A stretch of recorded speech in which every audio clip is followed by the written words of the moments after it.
Hello students, in today's video let's continue with group 15 elements. In the previous video we started with P block elements chapter and we have seen some introduction about these P block elements, and then about group 15 elements we studied about their occurrence, atomic properties and physical properties. In today's video we are going to see some chemical properties of group 15 elements. So before going into the chemical properties, let's recall the elements that are present in group 15. Nitrogen, phosphorus, arsenic, antimony and bismuth. So under the topic chemical properties, we are going to start with oxidation states. These elements of group 15 can show negative as well as positive oxidation states. So before learning about the negative and the positive oxidation states, let's make ourselves clear with what is oxidation state. Oxidation state refers to the number of electrons that an atom gains or loses to form a chemical bond with another atom. How a chemical bond can be formed between two atoms, either by losing electron or gaining electron, or by sharing electron. When losing or gaining electron, the chemical bond formed is called as ionic bond. By sharing electrons, when the chemical bond is formed between atoms, then it is called as covalent bond. So when we say oxidation state, we are talking about the number of electrons gained or lost by the particular atom. Why do atoms gain or lose electron? To attain stable noble gas configuration, which means 8 electron in their valence shell. So now coming to group 15 elements, all these elements have 5 electrons in their outermost shell because the configuration is ns2 np3. When it comes to nitrogen, it will be 2s2 2p3. For phosphorus, 3s2 3p3, 4s2 4p3, and it goes on. So in the valence shell, there are 5 electrons in the group 15 elements. To attain the nearest to noble gas configuration, how many more electrons are needed by these elements? 3 electrons. So if they gain 3 electrons, 5 plus 3 will become 8. So they will attain the nearest to noble gas configuration. But to gain these 3 electrons, a large amount of energy is required. So when these elements gain 3 electron, what will be their oxidation state? M3 minus. Let M be the symbol of these elements, common symbol. So if they gain 3 electrons, they will become M3 minus. So making that M3 minus ion requires large amount of energy.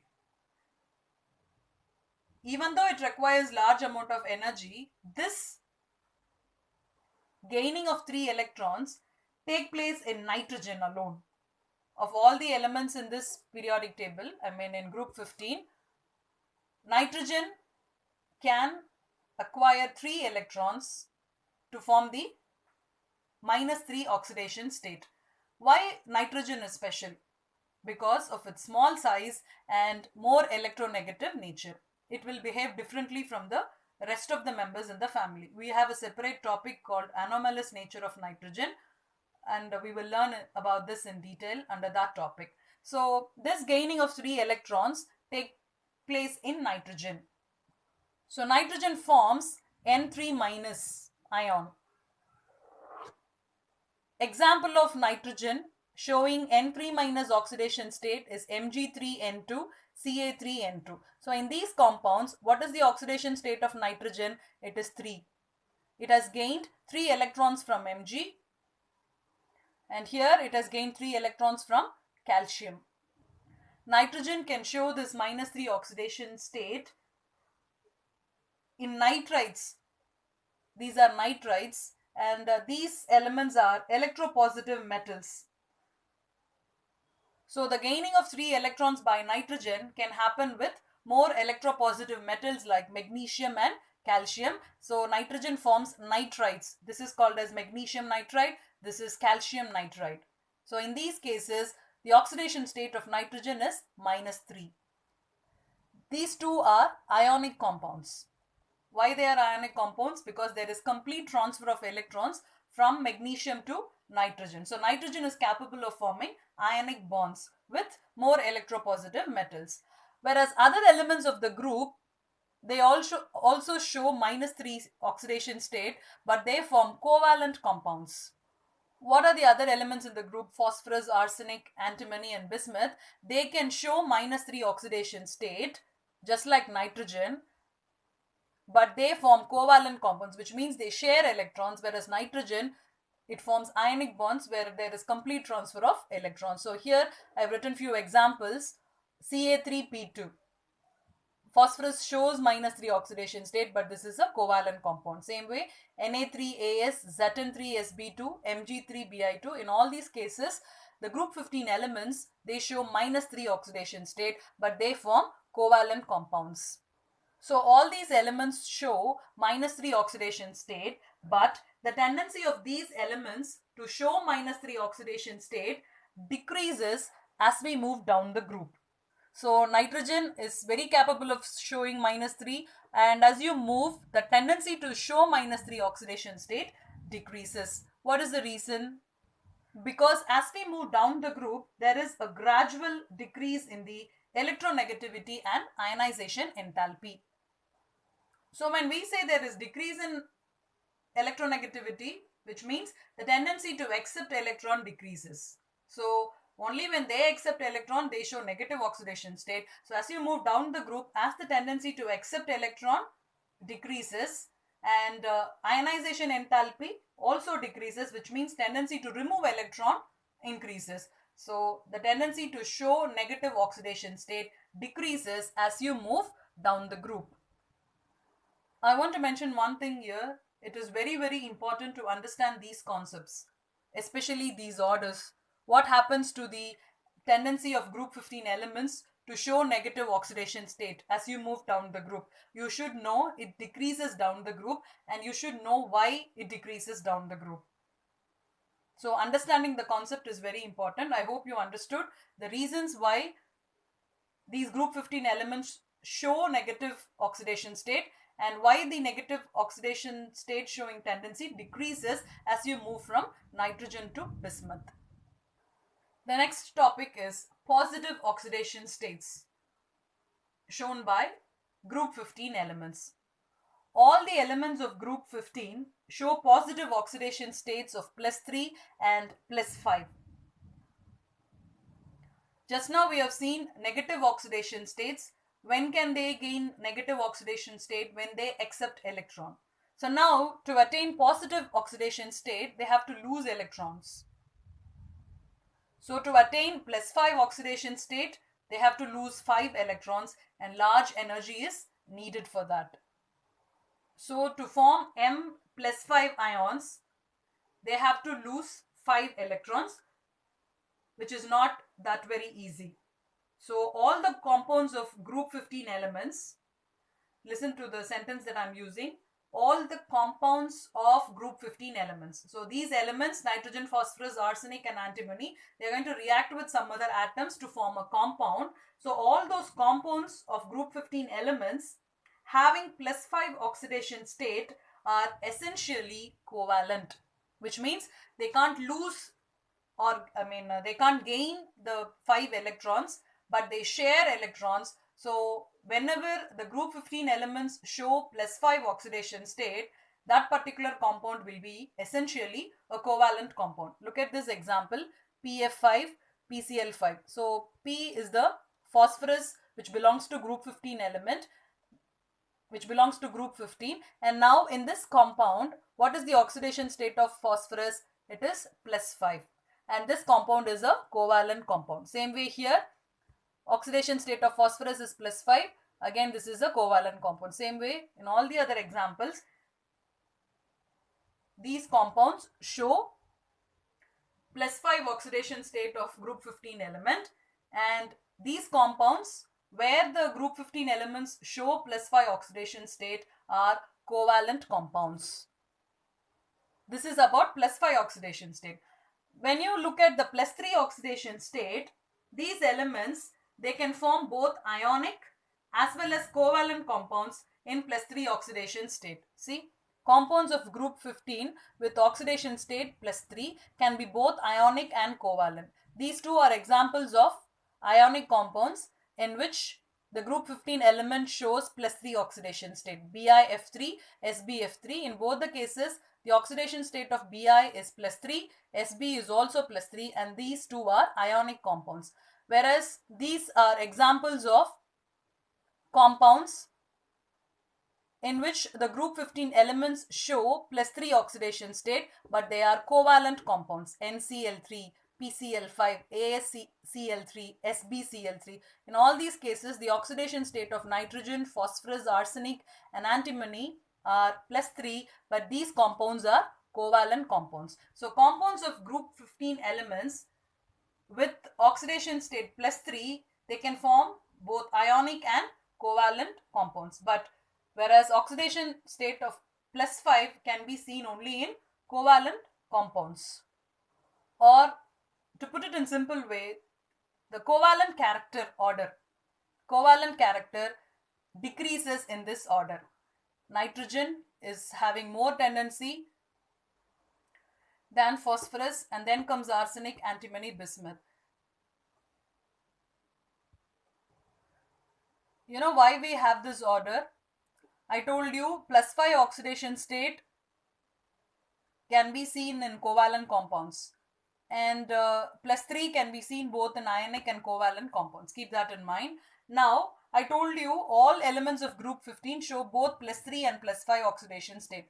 As you move down the group, the tendency to show +5 oxidation state decreases, which means as you move down the group, +3 oxidation state will be more pronounced. The reason for this is inert pair effect. I told you already what is inert pair effect. It is the reluctance of the electrons of s orbital to take part in bonding. So as you move down the group, the ns2 electron will not take part in bonding. We call that as inert pair effect. So what will be actually take part in bonding? The 3 electrons in p orbital as you move down the group. So +3 oxidation state is getting more stable than +5. The tendency to show +5 oxidation state decreases. So obviously what decreases? The tendency to form covalent compounds decreases. So you can simply say the covalent character decreases as you move down the group. So this is the order of covalent character of group 15 elements. As I said already, the first member of the group, all the groups will behave differently. So here the first member, nitrogen, it is behaving differently because of its small size and high electronegativity and its tendency to form p-pi multiple bonds. We will be seeing about it in the anomalous nature of nitrogen. Because of all these special characters, nitrogen shows all the oxidation states from -3 to +5.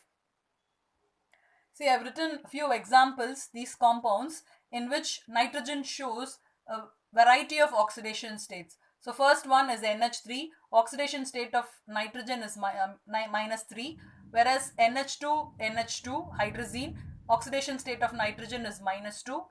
Here NH2OH -3.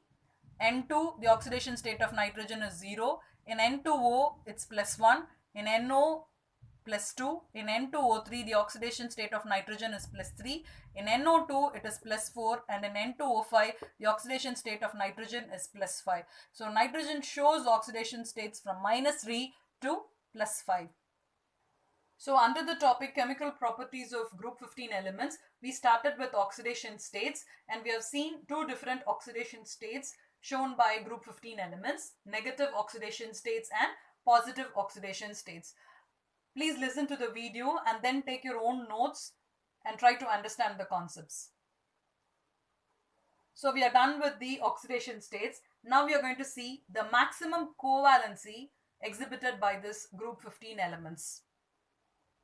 So now maximum covalency shown by the elements of group 15. We know covalency is the number of electrons shared by an atom with other atom to form covalent bonds. You know, very famously we used to talk about carbon. It can share 4 electrons, so it is tetravalent. So the covalency of carbon is 4. Now we are going to see the covalency, maximum covalency that can be shown by these group 15 elements. First one is nitrogen. When you look at the electronic configuration of nitrogen, it is 1s2, 2s2, 2p3, K shell and this L shell. So you can see nitrogen, it does not possess d orbitals in its valence shell. No d orbital, because d orbital starts from m shell. Nitrogen's configuration ends with L, so there is no d orbital in its valence shell. Therefore, nitrogen can show a maximum covalency of 4 because only 4 orbitals are available. What are the orbitals that are available? We have 1s and 3p orbitals. So you know about hybridization. If you have any doubts, you can refer grade 11 videos for hybridization to understand the concept. So nitrogen can show a maximum covalency of 4. Or you can say nitrogen cannot extend its covalency beyond 4. So that is the reason why nitrogen does not form compounds like NF5 or NCl5, because its maximum covalency is 4. But now when you look at other elements, they have empty d orbitals. I've written the example of phosphorus. When you look at the electronic configuration of phosphorus, 1s2, 2s2, 2p6, 3s2, 3p3, because 15 electrons, and 3d is present in M shell, but it is empty, but still it is available. So other elements in the group have empty d orbitals, so they can extend their covalency to 5 or 6, because these empty d orbitals can also be utilized, so they can extend their covalency to 5 or 6. So I've written few examples where these elements show a covalency of 5 or 6. PCl5, AsF5, SbF6 minus, PF6 minus. So in all these cases, the covalency of this group 15 element is 5 or 6. But nitrogen, it cannot extend its covalency beyond 4. It is 4, whereas in other cases, it is 5 or 6. And the next topic is disproportionation of group 15 elements. That is the last topic under chemical properties of group 15. We have studied about disproportionation in grade 11. What is disproportionation? It is a redox reaction in which one compound of intermediate oxidation state converts to two compounds, one of higher oxidation state and the other of lower oxidation state. That is called as disproportionation. So one compound with an oxidation state can change into two compounds, one with lower oxidation state, the other with higher oxidation state. This is possible when your particular element shows variable oxidation states. For example, nitrogen can show +1, +2, +3 or +4. So when you take +3 oxidation state, it can either convert to +1 or to +4. One with lower oxidation state, another compound with higher oxidation state. If both are taking place in the same reaction, then we call that as disproportionation. So now all the oxidation states of nitrogen from +1 to +4, they show disproportionation in acidic medium. See, I've written an example, 3HNO2 giving you HNO3 plus 2NO plus H2O. Now here the oxidation state of nitrogen is +3. I hope you remember how to calculate these oxidation state, which we have learned in redox reactions in grade 11. So hydrogen, it is +1. For oxygen it is -2. So two oxygens are there. So -4 plus 1 will give you +3. This is taken as X. That's how you have to calculate. So the oxidation state of nitrogen here is +3, here +5, here +2. So +3 oxidation state has changed into +5 in HNO3 and +2 in NO.